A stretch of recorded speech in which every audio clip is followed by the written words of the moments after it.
The incident began when a motorist was flagged down by an MMDA traffic officer for allegedly violating the not-for-hire regulations while driving a utility vehicle loaded with cargo.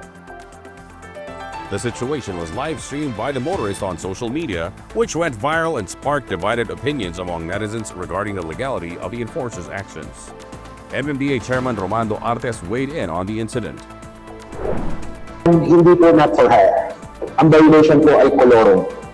Hindi lamang po siguro nakikinig yung aming enforcer noong pong itinuro ito sa kanya, kaya hindi niya po maipaliwanag kung ano po yung violation.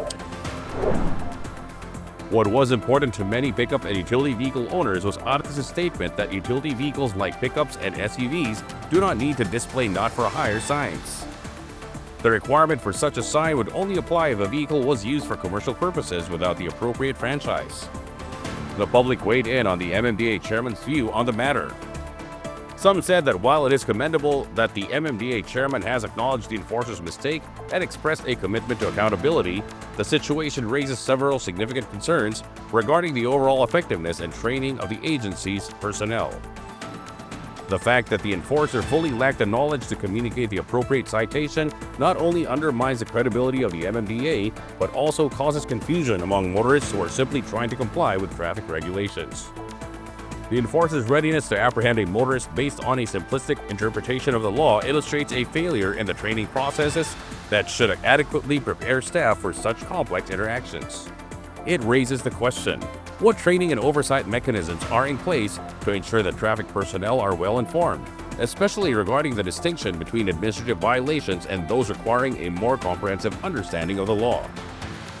While Chairman Artes said he planned to take disciplinary action, including possibly termination, against the enforcer involved, this response may not address the root causes of the problem. Those who think this say it is essential for the MMDA to not only punish individuals for errors in judgment, but also to evaluate and enhance the training of traffic enforcers to ensure they thoroughly understand the regulations they are tasked to enforce. Some calling on the MMDA to also clarify legal requirements for utility vehicles to potentially alleviate confusion and anxiety among motorists. Although many are pointing out that it is the Land Transportation Office that defines classification of motor vehicles, while it is the Land Transportation Franchising and Regulatory Board that determines what constitutes a colorum, a term used to describe vehicles operating as a public utility vehicle without a franchise or plying on authorized routes. Still, most agree that MMDA's acknowledgement of the error made by the enforcer is a step in the right direction, demonstrating a level of accountability.